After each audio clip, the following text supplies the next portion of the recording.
वंदे मातरम बेटा सभी को। जैसे वादे के अकॉर्डिंग जो शेड्यूल मैंने आपका डाला था कि आज क्या 4 जनवरी है, 4 जनवरी को मेरे को साइंस की क्लास लेनी थी। मैं साइंस की क्लास ले रहा हूँ और ज़्यादा समय खराब न करते हुए अपन लोगों ने जो लास्ट साइंस की क्लास छोड़ी थी, अपन विद्युत धारा पढ़ रहे थे और लास्ट क्लास जो अपन ने साइंस की छोड़ी थी अपन ने रजिस्टिविटी टॉपिक कर रहे थे, है ना। लास्ट क्लास का जो लास्ट टॉपिक था वो रजिस्टिविटी यानी प्रतिरोधकता के ऊपर अपन लोगों ने बात की थी।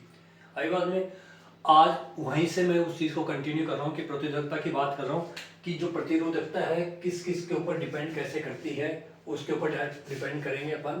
बात करेंगे अपन कि प्रतिरोधकता को थोड़ा सा शॉर्ट में तुमको रिवाइज कर दूं। अगर आप लोगों ने वीडियोस नहीं देखे हो, मैं आपको फिर रिक्वेस्ट कर रहा हूँ कि आपको पूरा साइंस का ये चैप्टर तभी समझ में आएगा कि आप फर्स्ट से स्टार्ट होगे। पहले फर्स्ट देखना, फिर सेकंड देखना, फिर थर्ड देखना, बीच बीच में नहीं, क्योंकि बेटा स्टडी को जो करना है एक साइंटिफिकली आपको करना पड़ेगा। आई बात नहीं, ये बीच में से ये कि नहीं, ये हिस्ट्री नहीं है कि आपने ठीक है महाराणा सांगा को पढ़ गए आप और मतलब कि ठीक है काम हो गया कि महाराणा सांगा से रिलेटेड तो अपन क्वेश्चंस कर जाएंगे। आई बात में, या आपने ठीक है कि चोरा चोरी कांड पढ़ लिया आपने 1942 का कि आपने वही ठीक है उसके ऊपर अपन बात कर देंगे स्वतंत्रता आंदोलन के ऊपर उससे रिलेटेड। यहाँ पे क्या होगा कि साइंस को या मैथ्स को क्या वो कंटिन्यूशन में पढ़ने की चीज होती है ना, तो उस चीज को थोड़ा ध्यान रखना। आपका जो वे ऑफ स्ट्रेटेजी है पढ़ने का, खास करके आर्ट्स साइंस वाले बच्चों को तो मालूम होगा, बट आर्ट्स वाले बच्चों को अपना बदलो तो बेटा आपको इसमें इंटरेस्ट आने लगेगा। अब रजिस्टिविटी की जो अपन ने बात की थी, प्रतिरोधकता की जो अपन लोगों ने बात की थी, उसमें क्या कहा था। प्रतिरोधकता क्या होता है, एक मटेरियल का जो गुण होता है, जिस चीज का भी आपका मेटल तार वगैरह जो भी आपके चीज से बने हुए थे, जिस भी धातु के बने होते हैं, तो प्रतिरोधकता क्या होती है, उसका मटेरियल का एक गुण होता है। और एक अपन ने प्रतिरोधकता के लिए फॉर्मूला डिराइव किया था, रिलेशन बताया था, R equals to rho L by A. ये फॉर्मूला मैंने लास्ट आपको लिखवाया था, है ना। R equals to rho L by A. और रो क्या है, प्रतिरोधकता को शो करता था, R प्रतिरोध को, ए एरिया को, और L लेंथ को, द वायर। L क्या था, लेंथ था, A क्या था, एरिया था, एरिया, ये लेंथ, ये रजिस्टिविटी, और ये रेजिस्टेंस। ये चीजें आप लोगों ने अपन लोगों ने डिस्कस की थी। अब प्रतिरोधकता की अगर आपको यूनिट बतानी, इकाई बतानी, तो कॉमन सेंस की बात है, R इक्वल्स टू क्या हो गया आपके पास, R इक्वल्स टू क्या हो गया आपके पास, रो इंटू ए अपॉन एल। मैथमेटिकली अब जिसके कंसेप्ट मैथमेटिक्स वाले क्लियर है तो बस ठीक है, रो इक्वल्स टू क्या है, ये क्रॉस मल्टीप्लाई में चलेगा, आर ए अपॉन एल। अब आर को किस में नापते हैं, ओम में नापते हैं। ये ओम का सिंबल बताया था। इस बहाने क्या हुआ आपका रिवीजन भी वाला कि ओम के सिंबल को किससे इस टाइप से हो, है ना। ये ए क्या है, ये मीटर स्क्वायर हो गया आपके पास। एरिया किसमें नापते हैं, मीटर स्क्वायर सेंटीमीटर स्क्वायर में नापते हैं। क्लास जो ए क्या वाई का क्रॉस सेक्शन, और एल लेंथ को किसमें नापते हैं, मीटर में नापते हैं। 1 मीटर से 1 मीटर कैंसिल हो गया, तो यानी ये ओम इंटू मीटर। तो यानी रजिस्टिविटी की जो इकाई है, यूनिट है, यानी प्रतिरोधकता की जो इकाई है वो क्या होगी, ओम इंटू मीटर हो गई। तो ये अगर एग्जाम में आ जाता है कि प्रतिरोधकता की इकाई क्या होती है, तो आपको दे सकता है कि ओम इंटू मीटर, ये ए दे दिया, ये बी दे दिया आपको, मीटर अपॉन ओम, सी दे दिया आपको ओम अपॉन मीटर, है ना। तो इस टाइप से तो आपको एक क्लियरिटी होनी चाहिए। अगर भूल भी जाए तो अपन इस फॉर्मूले से अपन निकाल सकते हैं और इसी से अपने क्वेश्चंस आप पुट अप कर सकते हो। अब जो ये रजिस्टिविटी होती है, यानी कि जो इसका मेटेरियल होता है, जो पदार्थ होता है, जिस चीज का वायर बना हुआ है, ठीक है, तो विद्युत धारा को किस टाइप से, यानी वो उसका जो गुण है ये रजिस्टिविटी, ये किस टाइप से प्रभावित करता है अपने को। तो अपन इस चीज को ये मान के चलो कि 3 चीजें लिख रहा हूं। एक कंडक्टर लिख रहा हूं मैं, कंडक्टर, एक अलॉय, और एक आपका क्या हो गया, इंसुलेटर। ये 3 वर्ड्स मैंने आप लोगों को यहाँ पे लिखे हैं, conductor, alloy and insulator. Conductor यानी सुचालक, जो विद्युत धारा के सुचालक होते हैं, जिसमें विद्युत धारा आसानी से फ्लो हो सकती है। अलॉय यानी ऐसे धातुएं, अर्धचालक जिसको बोलते हैं, मिक्स धातुएं एक तरीके से। और इंसुलेटर्स यानी जो कुचालक का जैसे बिहेव करते हैं, या कुचालक जिसमें से विद्युत धारा बहुत मुश्किल से या उसमें बिल्कुल बहती नहीं है, जैसे प्लास्टिक वगैरह ये चीज है ना। तो अब ये रजिस्टिविटी की जो बात अपन कर रहे हैं, रो की जो अपन बात करते हैं कि ये जो गुण है किस धातु में कैसा था, ये सब कुछ उसके ऊपर डिपेंड करता है। जो कंडक्टर्स होते हैं, उस कंडक्टर्स की जो रजिस्टिविटी होती है, कंडक्टर्स की रजिस्टिविटी बहुत कम होती है, उनकी प्रतिरोधकता प्रतिरोधकता यानी गुण है, किसी चीज को रोकने का जो गुण होता है उन धातुओं के अंदर। तो कंडक्टर्स के अंदर ये जो गुण होता है ये 10 की घात माइनस 9 या 10 की घात -10 यानी इस रेंज में होता है।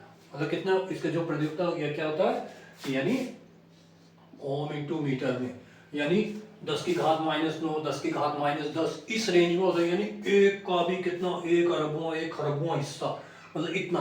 तो यानी ऐसी धातुएं जिससे कि विद्युत धारा बहुत आसानी से बह सकती है, आसानी से फ्लो हो सकती है, तो उनकी जो रजिस्टिव उन धातुओं की जो रजिस्टिविटी क्या होती है वो बहुत कम होती है। यानी माइनस में पावर है यानी बहुत कम, एक से भी बहुत कम। आई बात में 10 की घात -3 जैसे मैथमेटिक्स में बताते हैं तब यानी एक का भी हजारवां हिस्सा, तो ऐसी यानी तो उसका मतलब वो कंडक्टर अच्छे होते हैं। जैसे कॉपर सिल्वर वगैरह जो आयरन वगैरह इनकी रजिस्टिविटी क्या होती है बहुत कम होती है, ऐसी धातुओं की रजिस्टिविटी बहुत कम होती है, इसलिए ये क्या होते हैं अच्छे कंडक्टर तो अच्छे सुचालक होते हैं। ये आ जाता है ना। आप आगे यानी जो अर्धचालक जो मिश्र धातुएं होती हैं, मिश्र धातुओं की जो रेजिस्टिविटी होती है जैसे यानी 10 की घात 1 या 10 की घात 2 इस टाइप से ओम मीटर के अंदर होती है। यानी कि इतना इनकी जो रेजिस्टिविटी यानी मिक्स होती है, यानी कम इतनी कम तो नहीं होती, फिर भी इसमें कुछ मात्रा में विद्युत धारा बह सकती है ना अलग मिश्र धातु। और जो इंसुलेटर्स होते हैं, इंसुलेटर्स की जो रेजिस्टिविटी होती है 10 की घात -14 10 की घात -15 यानी ये ओम मीटर इसमें वो +14 +15 यानी इनकी रेजिस्टिविटी कितनी 10 की, ये प्लस में है, ये घात है क्या है प्लस के अंदर है, या ये अब इसको प्लस लगाने की जरूरत ही नहीं। चलो तो 10 की घात 14 10 की घात 15 ओम मीटर यानी इतनी ज्यादा रेजिस्टिविटी होती है। ये 10 की घात -9 का मतलब तो क्या 10 की घात -9 का मतलब क्या कि 1/10 की घात 9, 10 की घात -9 का मतलब क्या निकलता है यानी 1/10 की घात 9 ये हो गया, यानी 1 का 10 की घात 9वां हिस्सा है ना। और ये 10 की घात 14 यानी इतना गुना। तो यानी इसलिए जो प्लास्टिक रबर वगैरह जो इंसुलेटर्स की जैसे बिहेव करते हैं तो उनकी रेजिस्टिविटी ये। अब आप कहोगे कि जैसे कि सब ये अब ये आपको रेंज, तो एक बार तो क्या कई बार तो सीधा क्वेश्चन ये भी पूछ लिया जाता है कि एक तरह से कंडक्टर्स की रेजिस्टिविटी किस रेंज में होती है। तो घातें माइनस में होंगी, अगर 10 की घातें माइनस के अंदर होंगी तो उसमें ये वैल्यू है। अब यहाँ पे कुछ भी हो सकता है, ऐसा कुछ नहीं, जैसे 1.7 इंटू ये इस टाइप से, ये 2.3 इंटू ये या 1.6 इंटू ये इस टाइप से, कहने का मतलब ये है। बट आपसे अगर ये क्वेश्चन पुटअप कर लेता है कि ABCD में आ सकता है कि कौन से किस पदार्थ की जो विद्युत धारा किसमें से कंडक्ट हो सकती है, तो अगर आपको और उनकी प्रतिरोधकता ये कुछ ऐसे दे रखी है, जैसे आपको ये लग गया A 1.6 इंटू 10 की घात -3 दे दिया, B दे दिया 1.6 इंटू 10 की घात 3 दे दिया, C दे दिया 1.6 इंटू 10 की घात -9 दे दिया, और D दे दिया 1.6 10 की घात ये आपको 5 दे दिया। अब आपसे इससे ये दे दिया कि, और आपसे क्वेश्चन क्या लिख दिया कि आपको क्वेश्चन क्या लिख दिया कि ये बताइए कि कौन सा किस रेजिस्टिविटी की धातु या प्रतिरोधकता किसकी से किस रेजिस्टिव इस धातु की प्रतिरोधकता कितनी होनी चाहिए कि जिससे विद्युत धारा फ्लो संभावना ज्यादा होती है। तो यहाँ पे आप देखो कि 10 की घात -9 यानी ये सबसे छोटी ये जो घात है ये वाली, यानी इस मटेरियल जिसकी रजिस्टिविटी ये होगी, जिसकी प्रतिरोधकता ये होगी, उसका जो संभावना करंट बहने की जो संभावना वो सबसे ज्यादा होगी, वो अच्छा कट होती है। यानी ये 4 ऑप्शन दे रखे, 4 धातुओं दे रखे 1 2 3 4, इन 4 धातुओं में से बेटा इस वाले में सी नंबर की जिसकी रजिस्टिविटी ये है उस धातु का मटेरियल यानी पूरा कंडक्टर अच्छा कंडक्टर की जैसे बिहेव करेगा।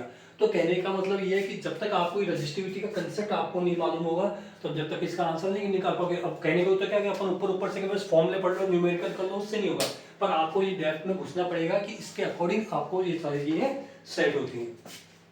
अब जैसे देखो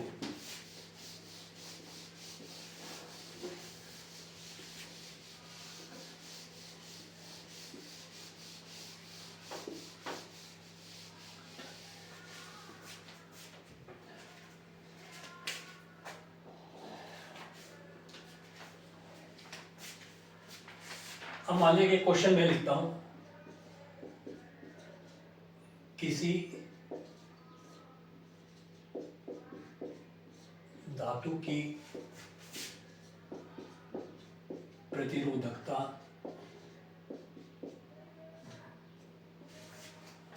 1.6 10 की घात -9 ओम मीटर है। ओम मीटर यानी ये ओम का सिंबल हो गया, ओम मीटर है। तो वह धातु है। ए लिख दिया कुचालक, बी लिख दिया सुचालक, और सी लिख दिया आपको अर्धचालक।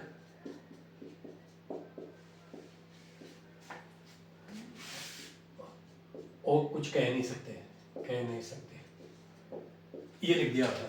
अब इस कंसेप्ट से किसी धातु की प्रतिरोधकता को किससे दिखाते हैं, बार बार मैं बता रहा हूं, फिर रो से। इसकी इकाई क्या होती है, ओम मीटर। प्रतिरोधकता को किससे दिखाते हैं, रो से। इसकी इकाई क्या होती है, ओम मीटर। अब किसी धातु की कोई भी जो वायर बना हुआ, जिस धातु का वायर बना हुआ, उसकी प्रतिरोधकता ये दे रखी है, तो वह बताए कि वो धातु है कुचालक की जैसे बिहेव करेगी, सुचालक की जैसे बिहेव करेगी, अर्धचालक की जैसे बिहेव करेगी, या अपन कुछ कह नहीं सकते कि भी कैसे बिहेव करेगी। तो अब अगर आपको मैंने अभी 3 पॉइंट्स लिखे थे, बस 3 पॉइंट्स लिखे थे, यानी 10 की घात जितनी माइनस में ज्यादा होगी वो उतना ही सुचालक की जैसे बिहेव करेगा। अगर वो कंसेप्ट आपको याद है तो आप सीधा सा क्या कर दोगे, सुचालक पे टिक कर दोगे। अदरवाइज क्या हुआ कि अरे यार ये चीज अपने को दिमाग में ही नहीं है, अब आप कहां से। अब देखो इसी क्वेश्चन को अगर मैं यहाँ पे ये कर दूं कि इसको 1 पॉइंट से 10 की घात माइनस ये प्लस का 19 कर दूं, अब ये किसकी जैसे बिहेव करेगी, तो आपको पता है कि 10 की घात किस में आ गई, प्लस में आ गई, और हाई ये बहुत हाई की तरफ जा रही है, तो यानी कैसे कुचालक की जैसे बिहेव करेगी। अगर ये आपके पास मैं यूं लिख दूं कि ये 10 की घात, ये 1 पॉइंट से 10 की घात 2 है ना, अरे यार कि 10 की घात प्लस और माइनस के बिल्कुल आसपास ही है, तो यानी किसकी जैसे बिहेव करेगी, अर्धचालक की जैसे बिहेव करेगी। अगर मैं यूं लिख दूं कि माइनस ये 20 हो गया, तो ये किसकी जैसे बिहेव करेगी, सुचालक की जैसे बिहेव करेगी।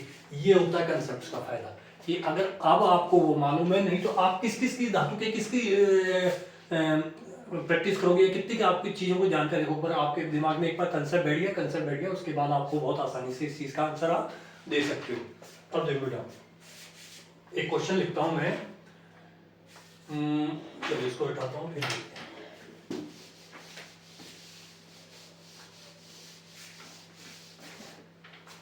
बहुत अच्छा क्वेश्चन है, और जिसने ये कंसेप्ट पढ़े होंगे, क्योंकि चलो पहले क्वेश्चन लिखते हैं, फिर उसके बाद बात करेंगे। 3 बेलनाकार कॉपर तारों को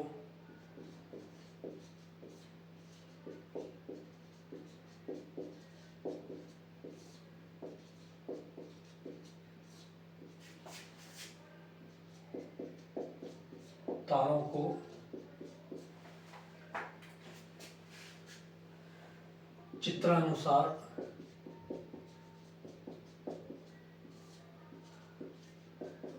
दर्शाया गया है,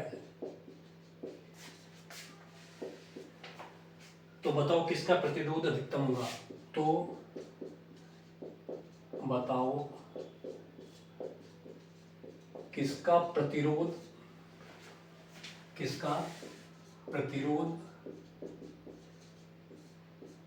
अधिकतम होगा।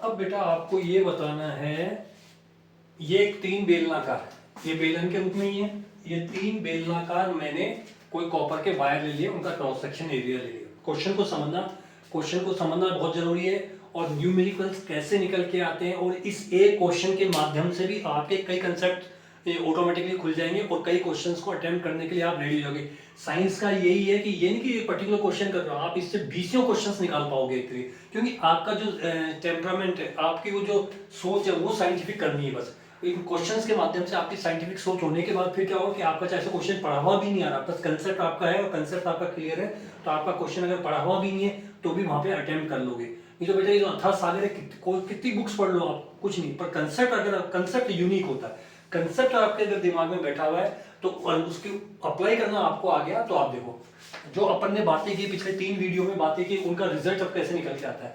3 बेलनाकार कॉपर तारों को चित्रानुसार, तो ये 3, एक कॉपर वायर का क्रॉस सेक्शन ये, एक कॉपर वायर ये, एक कॉपर वायर ये, तो बताओ किसका प्रतिरोध सबसे ज्यादा होगा।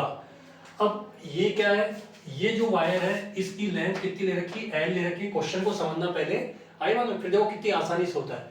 ये एल है, इसका क्रॉस सेक्शन एरिया, यानी समझो ये वायर है, ये वायर है, इसका क्रॉस सेक्शन एरिया है, नहीं ये वो कितना दे रखा, ए दे रखा है, इसकी लेंथ एल है। ये कोई दूसरा वायर है, मतलब ये यहां से लेके यहां तक का, इसकी लेंथ 3L है और क्रॉस सेक्शन, अब लेंथ ज्यादा है और इसकी देखो मोटाई कम है, यानी इसका क्रॉस सेक्शन एरिया A/3 है। और एक थर्ड वायर है जिसका क्रॉस सेक्शन एरिया 3 गुना, यानी थोड़ा मोटा ज्यादा ले लिया वायर अपन ने, तो 3A, और इसकी जो लेंथ है वो कितनी है, L/3, यानी उससे भी आधी हो गई, यानी ये L/3 हो गई। ये 3, और ये रो रो रो, यानी तीनों का जो मटेरियल है वो सेम कॉपर के बने हुए, यानी इसकी रेजिस्टिविटी, या ये वायर हो या ये वायर हो, है तो तीनों कॉपर के, तो इनकी प्रतिरोधकता क्या समान है। अब आपको बताना, अब आपके दिमाग में देखो क्वेश्चन ही आया, क्वेश्चन तो ये है क्योंकि मेरे को समझाना है इसलिए पढ़ने में टाइम लगा, पर एग्जाम में तो आपके पास सीधा सा क्वेश्चन ये लिखा, पर आपको टिक करना है। आपको तो A B C D ये लिखना है कि ये समझो कि ये A है, ये B वाला वायर और ये C वाला वायर है। आपके सामने तो सीधी सी बात है कि आपके सामने ये क्वेश्चन आ गया, अब आपको देखते टिक करना। अब देखो विद इन सेकंड क्वेश्चन होता है, कैसे होता है। अब आप सोचो कि ये अगर आपका कंसेप्ट पढ़ा हुआ है, कंसेप्ट क्या पढ़ा हुआ आपने, जो रजिस्टिविटी होती है, अपन ने क्या लिखा था, जो रो होता है, जो रो होता है आपके सामने, आपने R equals to rho L upon A, ठीक है, R equals to L upon A अपन ने पढ़ा था। प्रतिरोध किसके ऊपर निर्भर करता है, अपन ने क्या पढ़ा था, R समानुपाती L, R समानुपाती 1 अपॉन A, ये बातें की थी। जो डेरिवेशंस कराने का उद्देश्य क्या था, ये देखो कि जिसका लेंथ ज्यादा होगी उसका प्रतिरोध भी ज्यादा होता है। R समानुपाती, मैंने कुछ बनाए थे, मैंने कुछ एरोज बनाए थे कि अगर रेजिस्टेंस ये लेंथ ज्यादा है तो रेजिस्टेंस भी ज्यादा होगी। तो अब देखो बस सीधी सी बात है। अब जैसे ये कंफ्यूज करने के लिए उसने दे दिया, और आपको क्या पूछा था, बेलनाकार कॉपर तार दर्शाए गए, बताइए किसका प्रतिरोध अधिकतम होगा। तो लेंथ फिक्स ज्यादा है 3L, ये वाली लेंथ सबसे ज्यादा है, तो इसका मतलब इस वाले का प्रतिरोध अधिकतम होगा। अधिकतम प्रतिरोध, अधिकतम प्रतिरोध, बस क्या हो गया, ये अधिकतम प्रतिरोध, बस इतना सा कंसेप्ट। कितने सेकंड, अगर आपका ये कंसेप्ट आपका दिमाग में क्लियर था तो ऑटोमेटिकली क्या हो गया, आपने जैसे ही देखा कि अरे यार जिसकी लेंथ ज्यादा होगी, मटेरियल कोई भी कुछ भी हो, क्योंकि इसमें क्या था, इनको अपन ने साथ में लिखा था, ये तो एज ए कांस्टेंट भी रेजिस्टिविटी तो कॉपर का, ये तो फिक्स हो गई तीनों वायर्स के लिए, तो तीनों ही कॉपर के वायर हैं, तो तीनों वायर्स के लिए तो फिक्स हो गई। अब लेंथ और एरिया के ऊपर तो डिपेंड करते हैं, तो ऑटोमेटिकली ये क्या हो गया, अधिकतम प्रतिरोध किसका होगा, जिसकी लेंथ ज्यादा होगी वो अधिकतम प्रतिरोध होगा। तो आपने इसको क्या कहते हैं, अधिकतम प्रतिरोध हो गया, ठीक है। अब इसके अंदर ही आपको मान लिया कि सबके एरिया बिल्कुल ये समान रख देता। अब आपसे ये पूछा जाए कि अब इसी क्वेश्चन के अंदर आप ये पूछ रहे कि भाई कि ठीक है, अब ये बताइए कि इनके सबके अलग अलग प्रतिरोध निकालिए, इनके सबके प्रतिरोध अलग अलग निकालिए। तो अपन कैसे निकालें, यानी इस ये ए वाला डायग्राम है तो इसका क्या निकालूंगा RA, ये बी वाला डायग्राम है तो इसको क्या निकाल दूं RB, और ये सी वाला डायग्राम है तो इसका RC निकाल दूं, ठीक है। अब इसी में मैं दूसरा क्वेश्चन डाल रहा हूँ, क्या डाल रहा हूँ बेटा, कि अब आपको मान लिया कि जब आपको लेंथ और एरिया दिया हो, लेंथ और एरिया जब आपको गिवन हो तो आपको कैसे आप प्रतिरोध निकालना है। ये क्वेश्चन तो ये कंसेप्चुअल बेस हो गया था। अब इसी को देखो, इसी क्वेश्चन में अब मान ली कि केवल यही वायर दिया हुआ है, अब ये वायर दिया हुआ है, अब आपसे पूछे कि इसका प्रतिरोध निकालो, तो क्या निकालना, RA। अब आपने फॉर्मूला क्या पढ़ा, समझना, देखो फॉर्मूला क्या पढ़ा, R equals to rho L upon A, ये स्टैंडर्ड फॉर्मूला आपने पढ़ा है, ठीक है। अब इस फर्स्ट डायग्राम के लिए आपने क्या निकाल रहे हो, RA निकाल रहे हो, समझना RA, तो R की जगह RA लिख दिया इक्वल्स टू रो इसका क्या है, रो ही है। एल कितना है इसका, एल ही है। और ए कितना है, ए ही है। तो ये तो आर ही हो गया, ठीक है। अब इसके लिए निकालते हैं, इसके लिए निकाले वही आर बी। इसके लिए क्या निकाल रहे, आर बी निकाल रहे, तो रो तो सेम है। अब इस एल की जगह कितनी है, इसकी लंबाई 3L है। और एरिया कितना है, A/3। तो ए की जगह क्या लिखूं मैं, A/3 लिखूं। ये क्या हो गया, रो, और ये 3 ऊपर चला गया तो 3 3 9, और L, और ये अपॉन A। हाँ या ना। इसको कैलकुलेशन करोगे, अब बार बार मैथमेटिक कैलकुलेशन है बताने की जरूरत नहीं है। अब वो अगर आपकी वीक है तो फिर उसका बेटा मैं कुछ नहीं कर सकता, क्योंकि मेहनत करनी पड़ेगी आपको। आई मीन क्वेश्चन तो ये लिख दिया आपने, ठीक है। फिर अब इसका निकालते हैं, ये आर सी, रो की जगह तो रो, एल की जगह क्या लिखूं मैं, इस एल की जगह क्या लिखूं, L/3। ये L/3 लिख दिया। ये अपॉन ए की जगह क्या लिखूं, 3A। ये 3A लिख दिया। तो इसकी कैलकुलेशन से क्या आएगा, आर सी क्या आ गया आपके पास, रो 1/9 और L/A। ये आया कि नहीं आया। अब देखो आप, तो आर ए तो क्या आ गया, रो L/A। आर बी क्या आ गया आपके पास, 9 रो L/A। और आर सी क्या गया, 1/9 रो L/A। ये आ गया। तो इंडिविजुअल अगर अब इसकी आपको निकालना हो तो इंडिविजुअल आप ये सबकी अलग अलग निकाल सकते हो। अब देखो बेटा इसमें, अब न्यूमेरिकल में क्या बोलते हैं, अगर लंबाई यहाँ पे बोलते हैं 6 मीटर, एरिया क्या बोल दिया 3 स्क्वायर मीटर, तो क्या हुआ, इसकी जगह 6, इसकी जगह 3, और रो की वैल्यू जो भी मटेरियल की जो दी हुई होगी वो लिखा, आपका आंसर निकाला। अब जैसे क्वेश्चन हो गया कि एक तांबे के, एक बेलनाकार कॉपर तार की लंबाई 6 मीटर है, एरिया 2 मीटर स्क्वायर है, रो की वैल्यू 1.6 10⁻⁻⁹ है, तो आर निकालो। तो क्या होगा, बस ये आपने फॉर्मूला, एल की जगह क्या लिख दोगे, 6 लिख दोगे, एरिया की जगह क्या लिख दोगे, 2 लिख दोगे, और ये कैलकुलेशन हो जाएगी। बट मेरा क्वेश्चन यहाँ पे ये नहीं था कि आपने इसी में मेरे को चीज समझानी। अब क्वेश्चन तो आपको इसी क्वेश्चन को दे दिया था इसने, ये और ये 3 वायर दिए हुए थे। अब आपको इसने कह दिया कि आपको तो ये बताना है, इसको समझना, आपको क्या बताना है,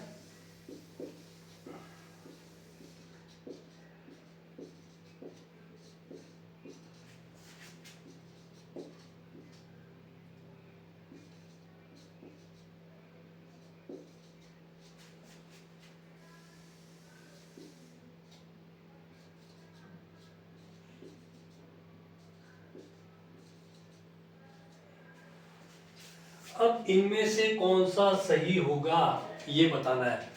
अब इनमें से आप क्या करोगे, चीज तो यही थी, एक तो सीधा सा पूछा था कि प्रतिरोध किसका है, तो आपने वो लेंथ वाले कंसेप्ट से आपने बता दिया था। अब आपसे पूछता है कि किसका प्रतिरोध, या तीनों को कंपेयर करनी, तो सबसे ज्यादा प्रतिरोध किसका होगा, फिर उससे कम, फिर उससे कम।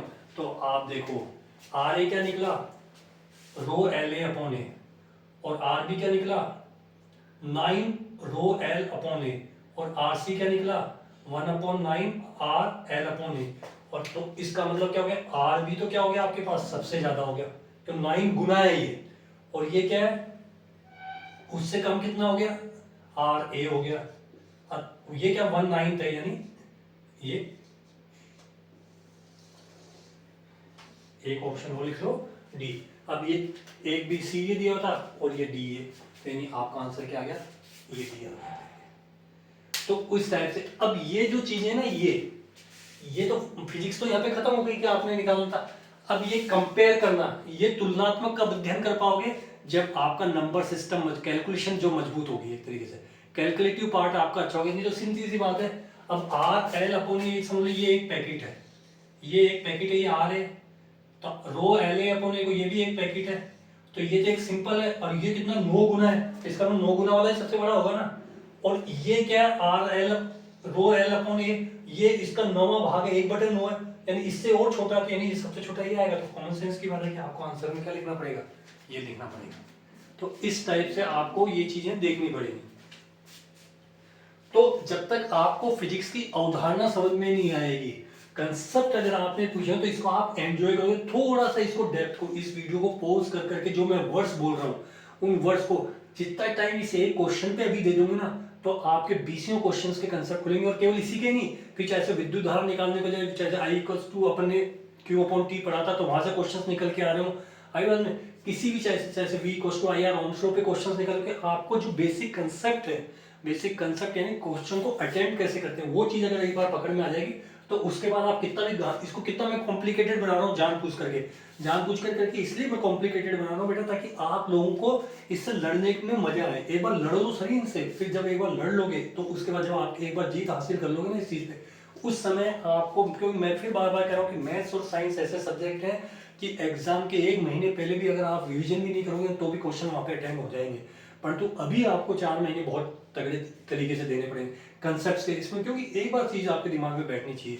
तो यानी इसी पे घुमा फिरा के अब क्या होगा, इनमें वैल्यूज ही चेंज करना है हाई बात में, तो ये वैल्यू चेंज करना, अब ये नहीं कि इस चीज को यूं मत देखो कि इसी एक मतलब कितना समझा रहे हैं इस चीज पे, क्यों इस समझा रहा हूँ मैं, समय दे रहा हूँ, नहीं तो वीडियो को तो बहुत और मतलब फटाक से आगे बढ़ जाऊँ और काम मेरा जल्दी जल्दी खत्म हो जाए, पर नहीं, मेरे को पता जितना समय मैंने अभी इन चीजों पे दे दिया ना आपको, तो मेरे को आगे आप लोगों को कम टाइम देना पड़ेगा, आगे आप लोगों को भी कम टाइम लगेगा। तो आपको ये कंसेप्ट दिमाग में बैठने कि आपको सारा सब कुछ किसके ऊपर डिपेंड करता है, सब कुछ जो कंसेप्ट जो डेरिवेशंस अपन करते हैं उन डेरिवेशंस के ऊपर डिपेंड करता है कि वो डेरिवेशंस को आपने कितने इंटरेस्ट से किया, उसके बाद तो आपको कैलकुलेशंस मारनी। फिर देखो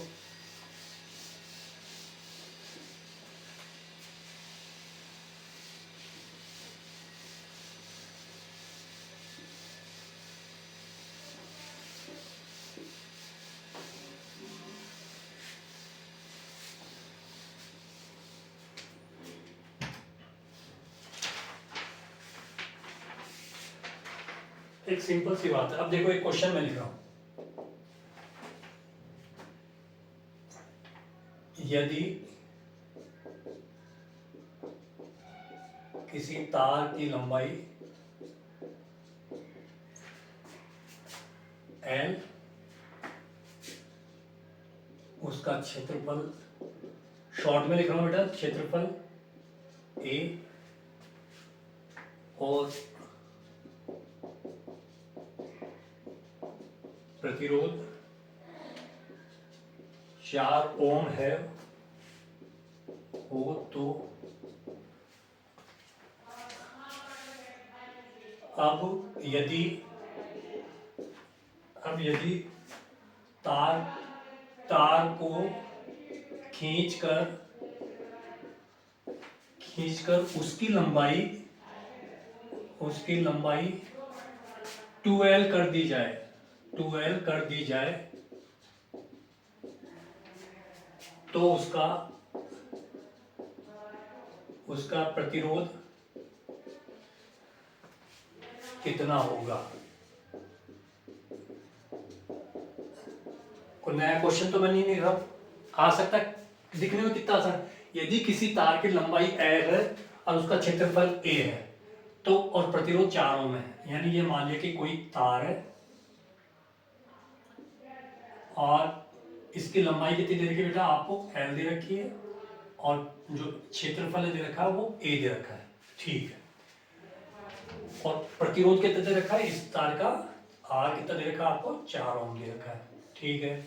अब यदि तार को खींच करके अपन ने लंबा कर दिया, और कितना लंबा कर दिया कि लंबाई दुगनी कर दी, यानी